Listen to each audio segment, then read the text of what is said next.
What's going on, guys? Happy Saturday night to you. I hope your weekend is going great. Welcome into another Browns Film Room.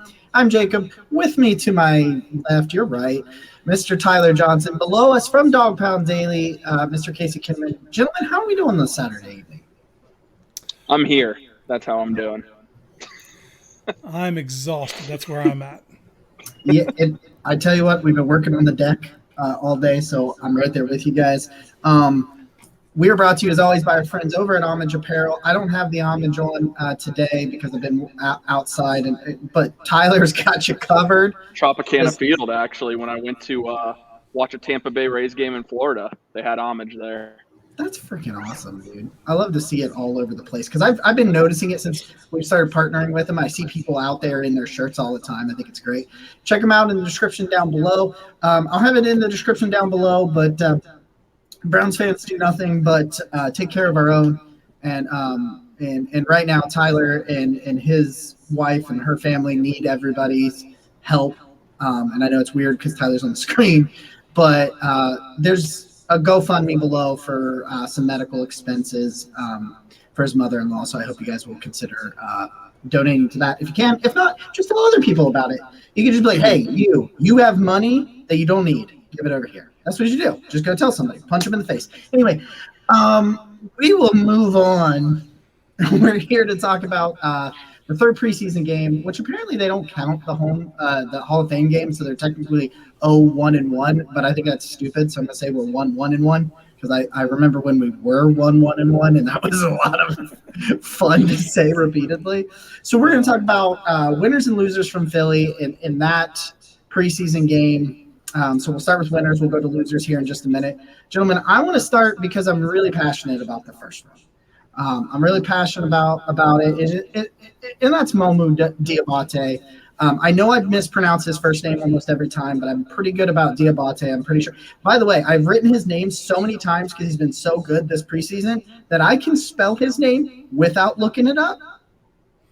And that's my moment. I'm right there with you. I cracked the code this week. There we go. I love it. It's funny because his last name is basically spelled diabetes. Just you switch one of the E's with an A, and so exactly the last name you can do pretty easily. So he, for the second straight week, last week it wasn't him, but this week it was. He forced the Browns' second straight safety here in the preseason, and that play I think was indicative of what we have seen from Diabate so far. And that was this rangy player that processes what happens in front of him and explodes to the football. Like there was a couple missed tackles that maybe like frustrate you a little bit, but when you're looking at his characteristics, man, like this is not a dude that should have gone undrafted. Like that is just He didn't play a ton of off-ball linebacker in college. They used him a lot as a stand-up outside edge rusher, which he's actually pretty good at. And he has all the characteristics to do that. But he's reading the field. He can cover so much ground. He feels like another JOK. He's a little bit smaller. So maybe that's what you're worried about. But he processes it, he hits the hole, he wraps up, he takes them down, he's always around the football. This is an NFL level player. I would like to see him get some early reps. If there's any starters in Kansas City, I would love to see him potentially get some of those reps to see how he looks like. But when you're trying to make a 53-man roster, like from the Browns' point of view, when you're trying to do it, you want to put the 53 best players on that roster into week one, and Diabate is one of them. Yeah, absolutely agree with that, Jacob. And the thing about Diabate, whatever, dude, I'm never going to pronounce this guy's name. You can even repeat it 10 times. But the thing about him is that when you originally saw him as a prospect, he looked like he was an undraftable player based off his player grades were absolutely atrocious. Sure. But if you look at his RAS score, I mean, it's over a 9. He's got great size for the linebacker position. He runs a 4.5 at his size and at his weight. The fact that Andrew Berry got him as a UDFA, you knew the Browns had interest when you give a guy $250,000 guaranteed money as an undrafted free agent. So he always had a good chance to make the roster, but he's just continued to perform in the preseason. There's no reason why he shouldn't be on the roster now. And I think it's going to be a tough decision depending on what they do. Are they going to put Taki on the active roster? How are they going to do that? Are they possibly then going to put him on IR after they get him on the active roster so they can keep Tony Fields? There's a lot to be decided here, but Diabate has absolutely earned a roster spot to this point, and I think not only has he earned that, he's also been very good contributor on special teams. That's something to watch because the Browns signed Matthew Adams for that position as being a backup linebacker, but he's also been hurt. So do they possibly look to move on from him, even though they gave him some guaranteed money, and keep Diabate? So a lot of questions Andy Berry's going to have to answer, but one thing's for certain, not only did he make some great draft picks, he found some really good UDFAs this year. Yeah, Diabate had a 66 PFF grade during this last game, and you can see it to Jacob's point. He missed a couple tackles. He over pursues, but you're looking at someone who's like he was a linebacker in college, but he was that rush backer. If he's played so naturally at off ball, if someone didn't tell you he wasn't an off ball, you wouldn't believe it. His that burst, the ability to see ball, get ball. But for me, one thing that's super positive is the fluidity and coverage. He's taken to it naturally, and if you're someone like Jim Schwartz, man, you're not going to let this kid get exposed to waivers. You can't, And if that comes at the loss of someone like Jordan Kunasek, so be it. Like it is like I know why you'd keep Kunasek special teams, and he has a high floor. I would argue that Diabate's floor is pretty similar, but his ceiling is sky high.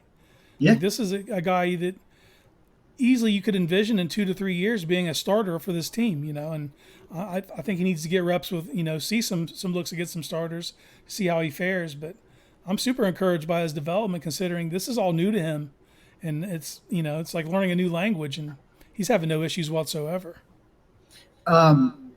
So I looked it up, make sure it's correct. It is Mahmood, like your mood, Okay. and then it's Diabate. That's the actual. Diabate. Okay. Yeah. That's the way you the want me to give you my pronunciation guide gives it to you. Well, I'll give you my hack. Nathan Zagura. Just listen to Nathan Zagura. If however he pronounces it, that's what you go go with that. with. And if he's wrong, then I'm wrong. That's how I roll. That's totally fine. All right, Tyler, we'll go to you next, man. Give me one of your winners from this week.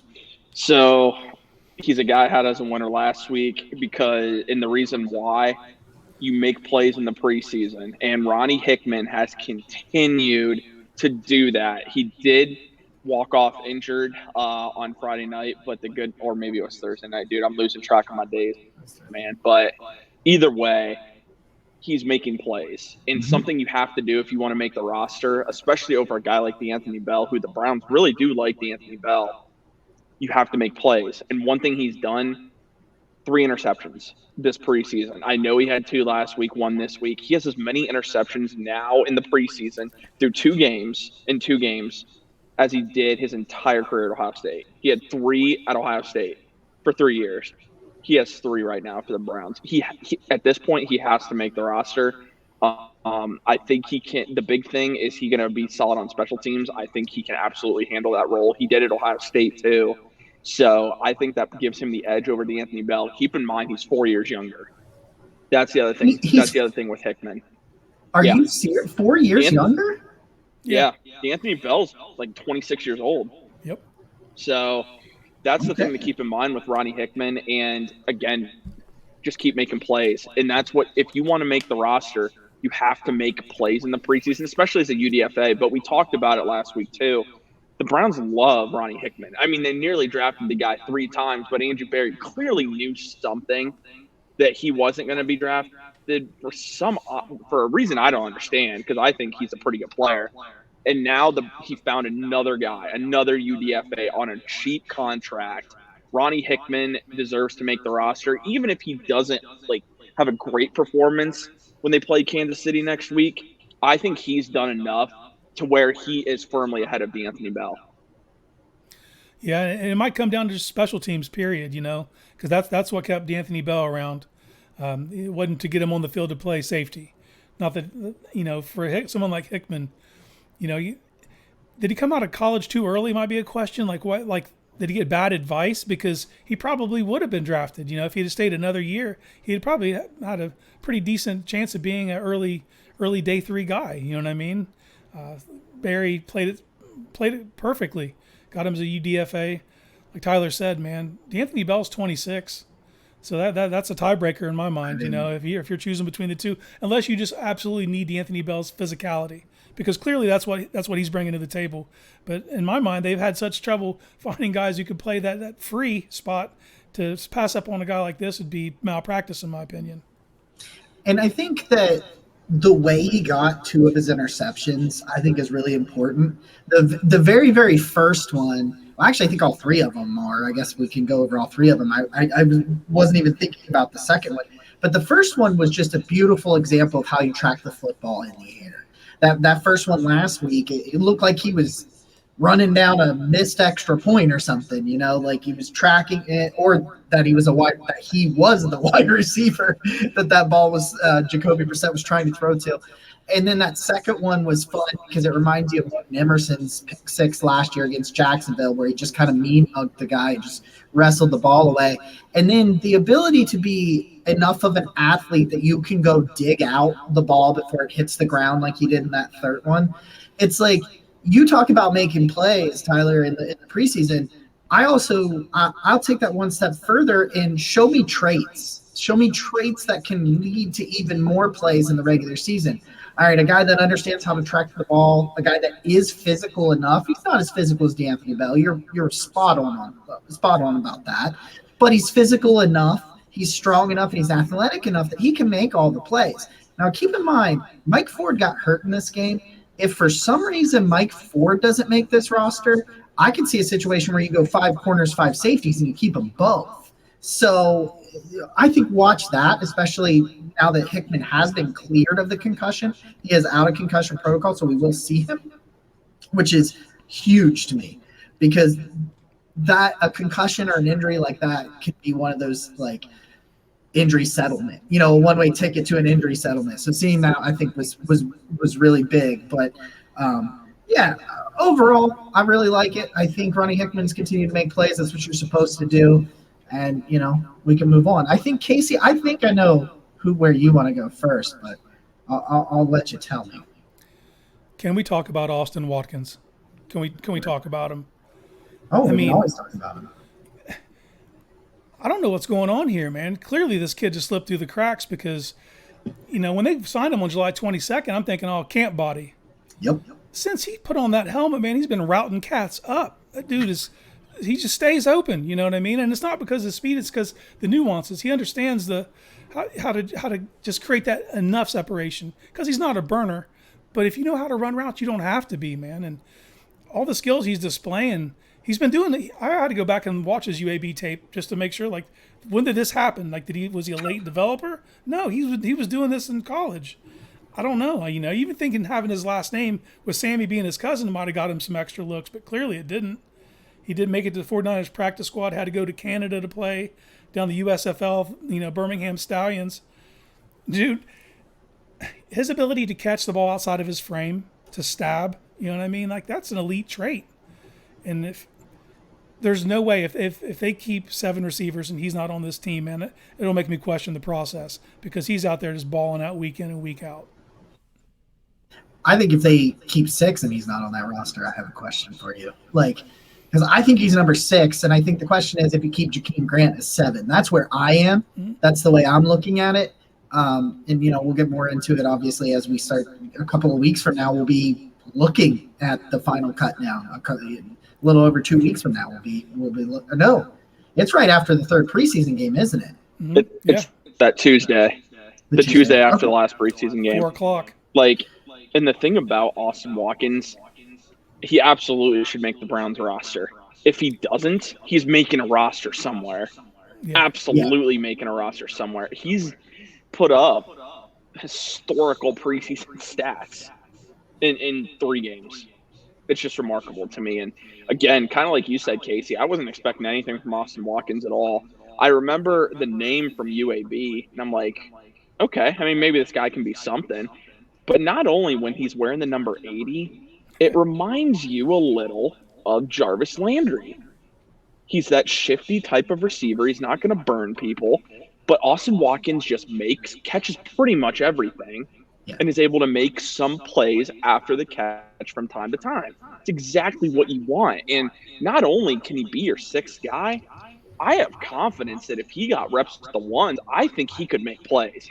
Now, do I want him as a starter opposite Amari Cooper? I mean, I don't, but I think he can be a rotational guy on game day that I think Deshaun Watson would like a wide receiver like him. And that brings the question, too. David Bell's making this roster, but do you now have another David Bell or what you wanted David Bell to be in Austin Watkins Jr.? That's the question. And I think that's a good place to start the conversation about Austin Watkins, really, is like, is that what he is? I keep saying this. I keep saying he just gets open and catches the football. Well, hell, that's the same thing I said about David Bell. Like, so yeah, you're right. I mean, he does, in fact, remind you of Jarvis. I think Jarvis was a little bit more athletic, but Austin Watkins is bigger. So it's like he trades off a little less athleticism and a little less twitchy to get bigger and a little bit more physical. And it's just, his body control is probably the most impressive thing I've seen. That go back and watch that touchdown, guys. If you haven't, I was rewatching the game earlier this afternoon, and that was a back shoulder fade that he spun around and then just went up the sideline. Like, I'm like, hold up. What are we doing here? You stopped on a dime, came back outside, and then spun, reaccelerated, and went into the end zone. It's like, if you look at that one play, some people were telling me that they think he's like a Josh Gordon. And I'm like, I don't think he's quite the athlete of Josh Gordon, but does he make some play? No, I'm sorry. The Josh Gordon comparison was Cedric Tillman. Sorry. I mixed it up in my head, I was like, that doesn't make sense. And then I remembered what yeah. So anyway, I just, you can never, I said this, on Sports for CLE this week, you can never have enough football players that can get open and catch the football. Like, I mean, we got so lucky last year with injuries to the skill position that we just didn't see them.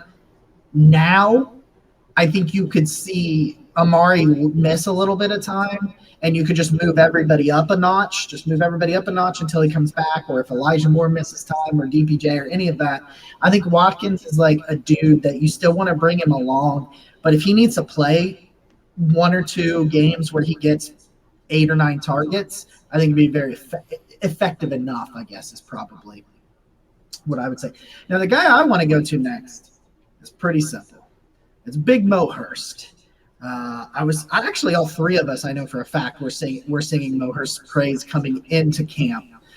As this, obviously, the stuff we had said going into camp was obviously before the Shelby Harris signing, but it was very much like, hey, this is the guy that we think can be that wild card.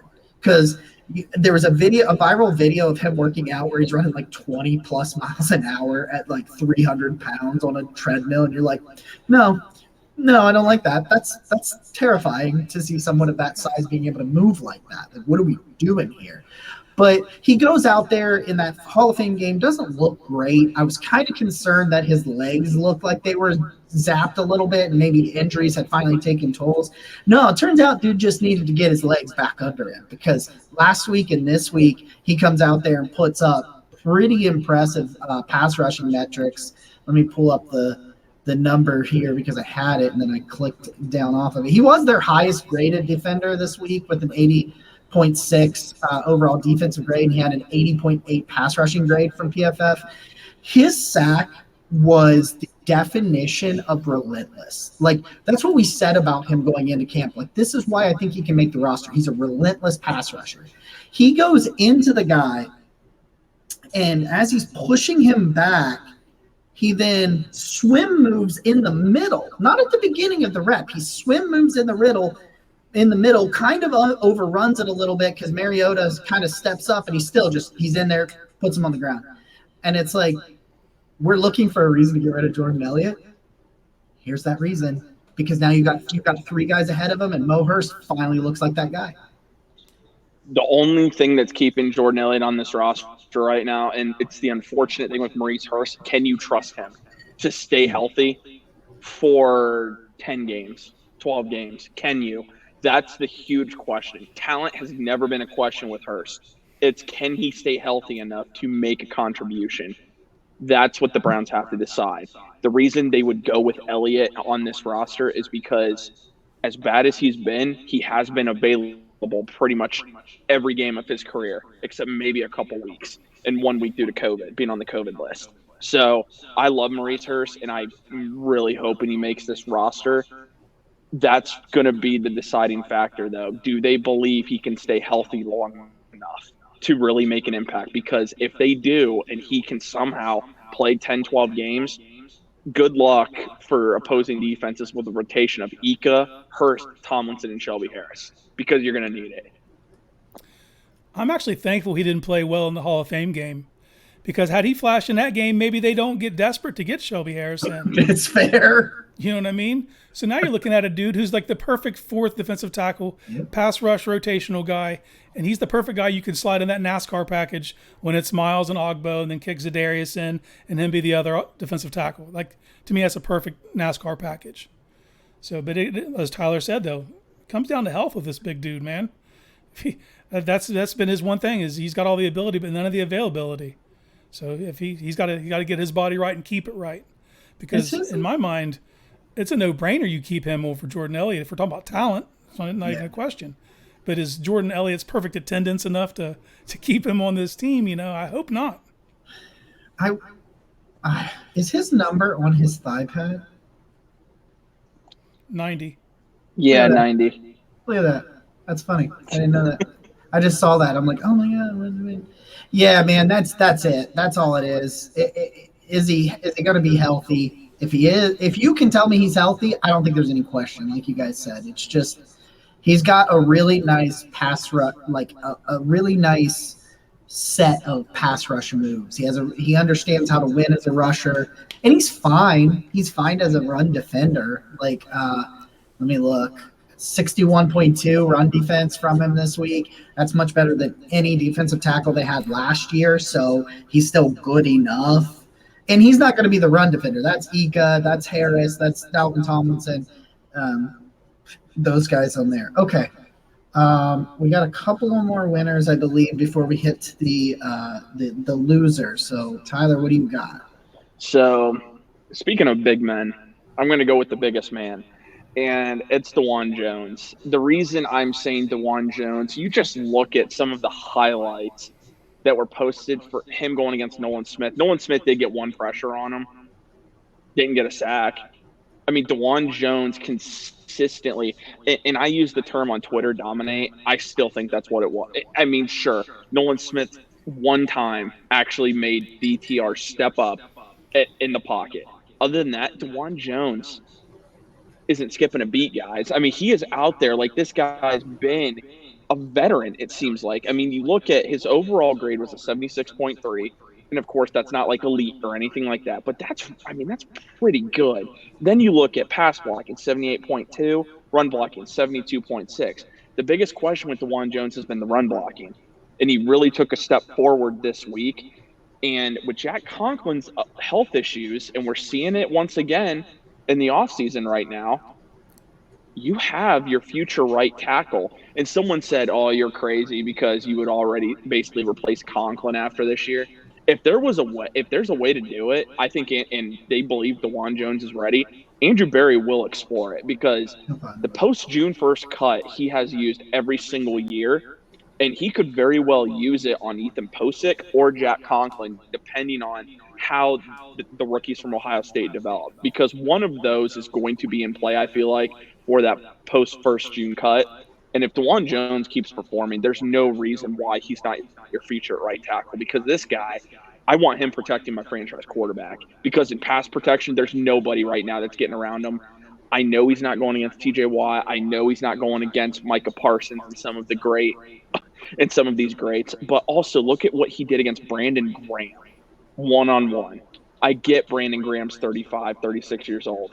He's still a former All-Pro, a Super Bowl winner. Like, I love Dawand Jones. He's a steal of a draft pick, and he's your future at right tackle. The dude is a human detour. You're not going through him. You got to go around him. That's the only option you have. And, yeah, Nolan Smith got a pressure. What's Nolan Smith? What do you run, a 4.38? Like, that dude's ridiculously fast. He got one pressure. He got stonewalled a ton in that game. Just kept at those long levers. I mean, DeJuan Jones, he has the things you can't coach. You know what I'm saying? He's 6'8", 375. His hands are like two of mine taped together. You know what I mean? Like, it's a cheat code being that big. And with someone like Bill Callahan to mold that kid, if he wants to be great, it's there for him, period.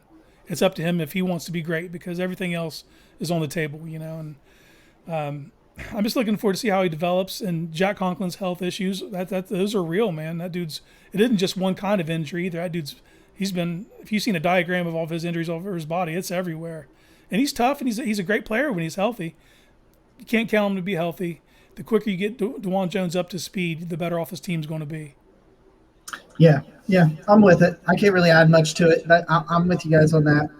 I'm excited to see where he goes, and I'm excited to see him potentially against some. Like, I really liked watching him battle Nolan Smith, because I think Nolan Smith is really good. Yeah. So like I think that was an enjoyable thing to watch. All right, Casey, I know who your last one is here, so I'm just going to put him on the screen here. Go for it. And there you go. Cedric Tillman. Like, I had concerns with Cedric Tillman on two fronts when he came out of Tennessee. He has an injury history, so I was worried about that. People will point to the ankle, but it wasn't just an ankle. The years before that, he had other nagging things that kept him out. But the second thing was, he had a limited route tree when he was at Tennessee. Yeah. But his route variance since he's been in the league has been phenomenal. You know, at Tennessee, he was asked to run the 9-ball, dig routes, and occasionally they'd have him run a slant, which is crazy because I think he's really good at slants because of his body and his ability to position and shield. It's like free money, you know. And what did we see? A sluggo route where he sold the slant, took it vertical, man. And DTR underthrew that ball. Yeah. But that body control, he's strong at the catch point. I mean, it's super easy to see this kid's going to have a role with his team this season. Yep. I almost kind of view him now, where he's at right now, where DPJ was in year 2. You know what I mean? I think his development's a little further along, and I think we're going to see that speed up. He's going to force the coaches to put him on the field. I mean, he has that kind of ability. And with the receivers they already have, and he just gives you that height and weight that you didn't have before. Like, he's going to be that big body guy, man. And, you know, we as Browns fans, we tend to do this, man, because when the Browns don't have a first-round pick, the first guy they pick, we tend to treat like they're a first-rounder. If you think back to, like, Greedy in 2019, or even Delpit, even though he was the second player picked, we always kind of, like, almost view him as a first-rounder because of what he was thought of before the draft. Man, Tillman's kind of snuck up on us, man, and hopefully we don't try to put too much on him too quick. But I could see a role when, you know, you fast forward 2-3 years, and I think you have your X receiver already on the team. And I think you said it. We had this conversation before we got started, man. He's got a role this year. Like, and I think saying DPJ in year 2 is probably perfect, somewhere around 500 yards. That's probably 400 or 500 yards, somewhere in that range. That sluggo, man, like, that was textbook. Like, that was as textbook of a route as you could run. And, yeah, he just goes up, and I had said he on Twitter that he makes it look kind of effortless at times. And Andrew Spade from the OBR made a good point. He's like, he just glides. He glides down the field. He's got this big, long, like, he's not like a traditional, like, quote unquote burner, but he's got incredibly long legs. So, like, he doesn't have to move them as fast when he's taking bigger strides than everybody else. And he just goes up, he gets it, he gets hit immediately, and he just kind of goes down like nothing happened. He's like, oh, down to the ground. We're good. All right, we're in the red zone. You know, it's like he's the bigger, more physical player that really complements. He's one of those reasons I said earlier, talking about Austin Watkins. If one of the guys at the top go down for a couple of games, if Cooper goes down, his outside role, if Cooper goes down, Tillman just takes it until it's time for him to come back. You know, him and PJ would, like, spend time there. So, yeah. I mean, Cedric Tillman, like, what you really love about that route he ran, you love that he is able to shield defenders off with his body and just go up at the catch point. And that was something he was really good at Tennessee. He's able to shield defenders very, very well with his body, and you saw that against the Eagles. Cedric Tillman's going to be a good weapon for the Browns. And Deshaun Watson, more importantly, he's just a different type of receiver that this team doesn't have. And that's a guy that can consistently shield guys away. but he also can create some separation too. I mean, Cedric Tillman has that ability. And like you said, Case, I mean, injuries are a concern with him for sure. But if he can stay healthy, there's no reason why he won't be in a really good position to succeed. I'm excited to see what he can do in the red zone too. Just given his size, you know what I mean, and especially when they he's a guy you can run a slant at the goal line, and he's physical enough that I think that could be something that could get him on the field early in the season. I don't want to start with the obvious one because I feel like we'll then fall down this rabbit hole. Yeah. So we'll put him at, we'll go through these first two that we have and then get to the one that really matters the most. So we'll start with John Kelly. I thought he had a good Hall of Fame game.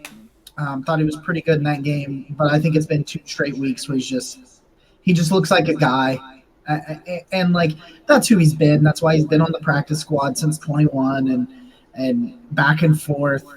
They keep him around because I think if you were in a situation where he was like your third or fourth back for the game, like if you went into a game and Jerome Ford was still out and he was the number 3, I think he could get you enough behind a really elite offensive line. So as long as they had their healthy line, I think he could get enough.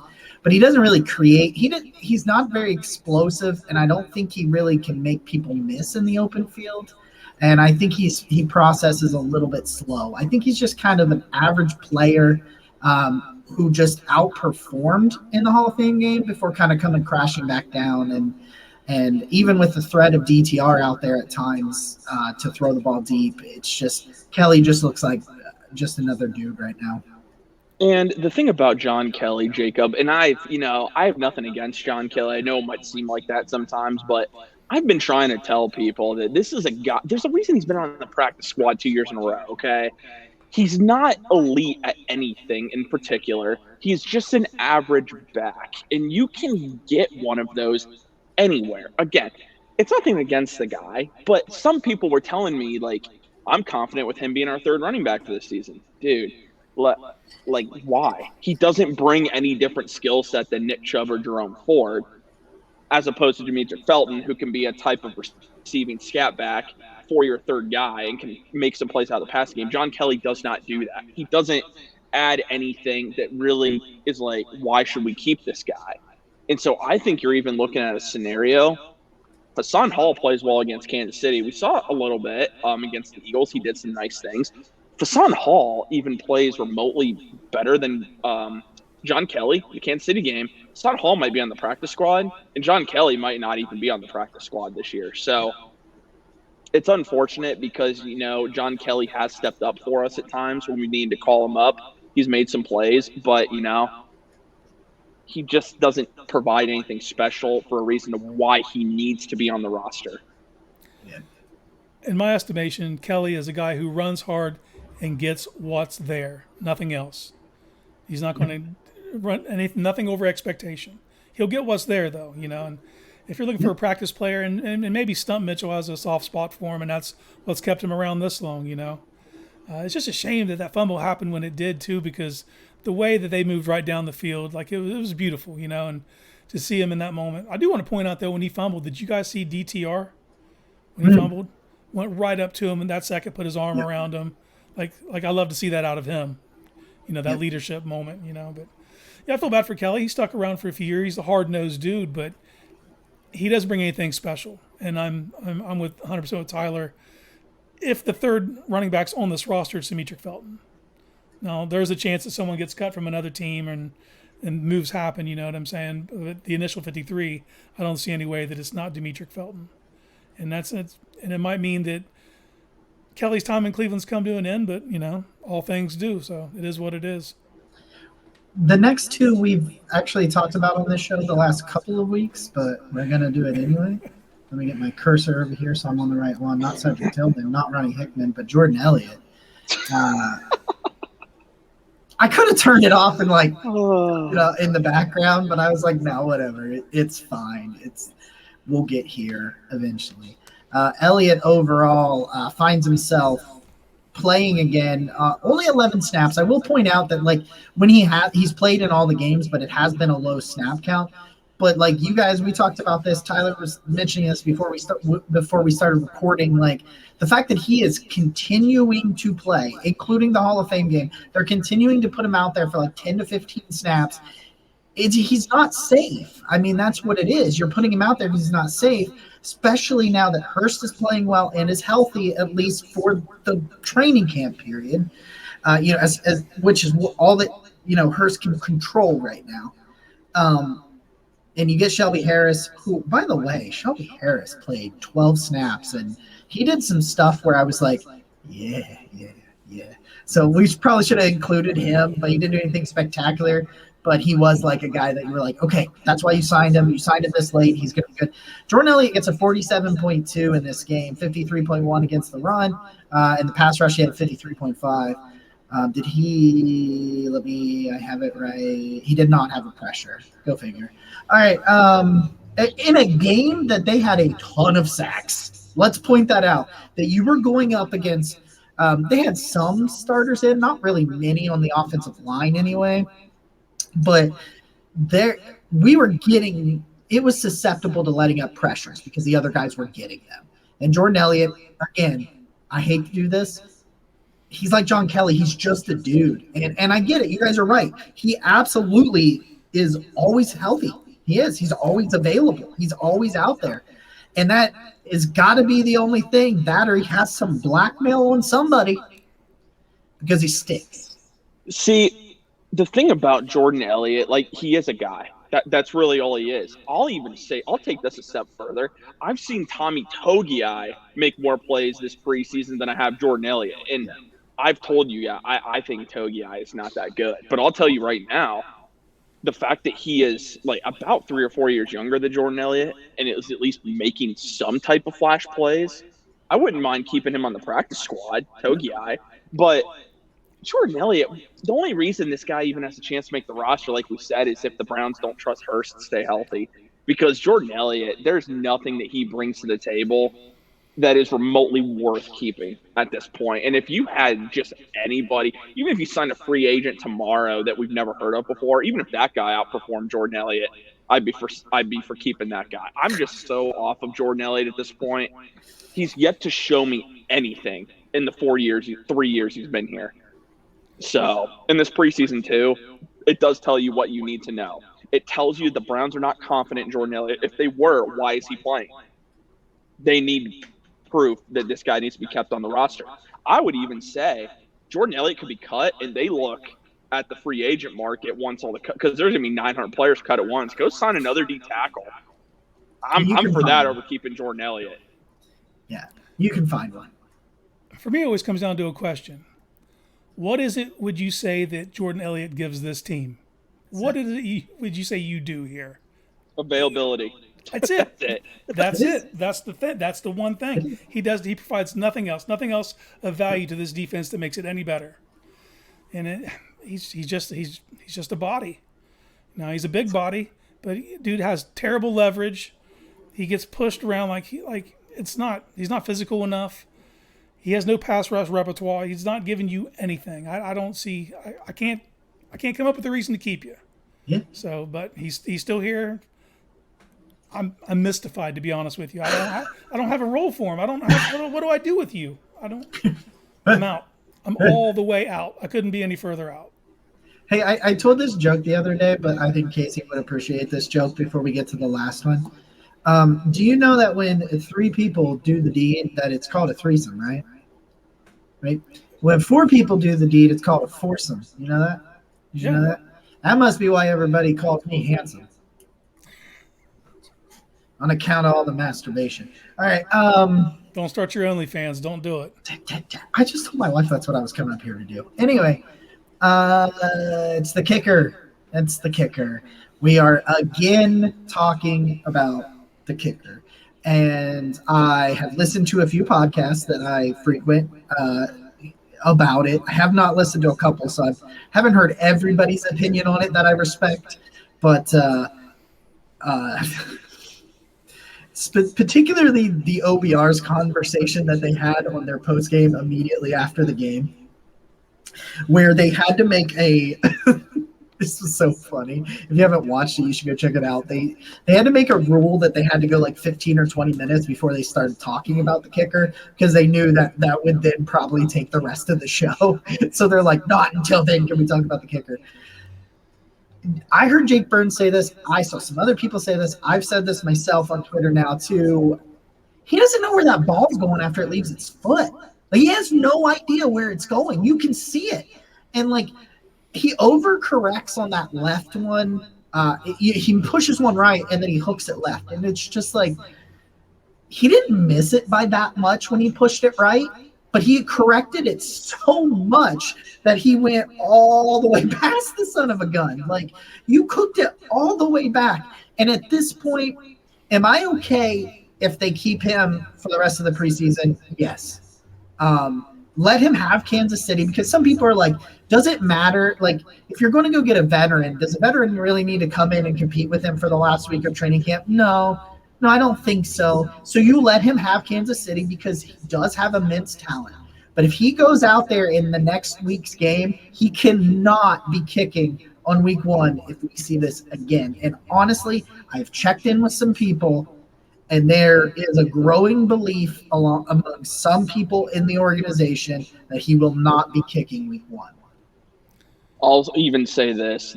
I believe, and just because I do agree, Jacob, I've seen some things out there too. They're waiting for the cut downs, and rightfully so, because there are going to be some solid kickers available. Why making a move now does nothing. Truly, it actually does nothing.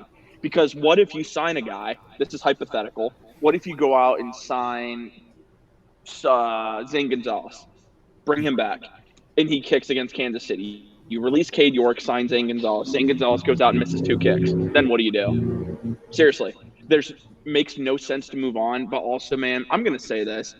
I will never just destroy a guy like Cade York on social media. Shout out to Cade for following me, because I tried to get him on our show and he never got back to me. But that last year. But, dude, you have to feel so bad for this guy. I mean, here he comes in as a rookie, nails a game winner. We thought we had our guy. Then he just struggled. And the reality is, though, he also just can't kick in Cleveland. I know he missed against Philly, but if you look at his numbers, outside of Cleveland, I think he's missed 1 or 2 kicks. In Cleveland, he's missed 5 or 6 kicks. That's the problem. And right now, he has no confidence whatsoever. It's like with golf. You have to be confident in what you do. Golf is about confidence. There is, of course, a lot of skill, but you also have to be confident. PGA guys have to be confident in what they do, and that's why sometimes they suck. But it's the same with NFL kickers, though. If they don't have any confidence, they're not going to make kicks. They're just not. And that's where Cade York is right now. And even when he made kicks, it looked bad. Like, you're like, is this went in? This barely went in. So we have a huge problem. I defended him last week. I did. When you miss 2 potential game winners, because you had an opportunity to win the game, technically, and you miss, you're cooked, man. Like I think he gets cut, and then he goes somewhere, and like all other kickers that leave the Browns, this guy will end up being really good. He's got a huge leg, and he'll be good. But unfortunately, it's just not meant to be in Cleveland. And it's unfortunate because he's a really good dude. I like him a lot. I really do like him a lot as a person, but it just isn't meant to be. Well, this is the pistol whipping a blind kid segment, because, I mean, what do we do here? Kicking is a make or miss proposition. It's pass or fail. There's no other way around it. And you cannot let the fact that you spend draft capital on this dude to allow him to drag a team that is all in. All the chips are on the table. Everything's ready for this year. You can't allow that to drag you down. And if you send him out there and he costs you a game or even 2, the margin for error is so slim in the NFL. I don't care how talented you are. Those will come back to bite you, man. And if you can avoid it, it's such an easily replaceable position. And here, Tuesday at 4 o'clock, there's going to be so many people on the table. They can bring in whoever they want, you know what I mean? And he's a kicker. He's a kicker, man. That 58-yard field goal in Charlotte bought him this much time. That's it. That grace period is over, man. You have to be able to. And it's, like Tyler said, even the ones he makes, man, like, dude, say Cincinnati is a crazy game and it's back and forth. and comes down to 2 seconds remaining and he's kicking a 37-yarder. How confident are you? I'm not. You can't have that, man. You can't have the hard work of all these players come down to this guy's leg and have it be as shaky as it is. And if you cut him and he goes to become a journeyman and he latches on somewhere and becomes a Pro Bowl kicker in 10 years, so be it, man. You need someone here. You need someone now. And you can't wait on this kid to develop. They don't have that, man. They're all in, and that's across the board. And unfortunately, that means they have to get another kicker. I don't see a way around it. I think too, to keep in mind, like everyone's like, go sign Robbie Gould, go do that. I mean, he did miss 5 kicks last year, but the thing that was a little like did not do very well from 40 to 49 yards, which is where you want your kicker to be the most consistent. That was more of a down year for him. He is also 40 years old, and I know kickers never age, basically. Mason Crosby, the issue with him, he was inconsistent the last couple of years in Green Bay, which is why they ultimately moved on from him. That's kind of the problem with Robbie Gould right now. Are you confident in a guy that – and I feel like if they wanted him, it's an easy sign. But I think they want to wait this free agent market, see who's going to be available. Dicker the kicker could be available. Dustin Hopkins, Randy Bullock. I mean, there's a lot of veteran kickers that are going to be available. So there's no need to make a move right now. You see if he can look better in Kansas City and go from there. That's the smartest decision to make. I mean, this kid's 22 years old. He's going to have ups and downs for sure, but you can't wait on it. If he struggles again in Kansas City, you have to move on. I think that the one I'm watching is Badgley or Sly up there in Washington. Those are the ones. I'm definitely watching the Chargers as well, especially I mean, you guys know how I felt about Dicker the kicker, and would I have a great time being able to say that every week? Yes, I would. The jokes that I could make off of his name, my God. All right, guys, we appreciate you so much for checking us out. Last week's video just did so freaking well, and we just want to thank everybody for joining us. Casey, appreciate you for joining us. You can check him out at Dogpound Daily. He's the best one over there. Don't care what you say, Eddie. Anyway, we are going to check out. We will see you guys again next week. The game's on Saturday, so the winners and losers will probably be either Sunday or Monday. So it just Saturday afternoon. It's a weird time too. It's like 1 o'clock. It is. Like it's like, yeah. Okay. Well, we can get used to it, right? You know, we're in the and just remember, please spay and neuter your pets.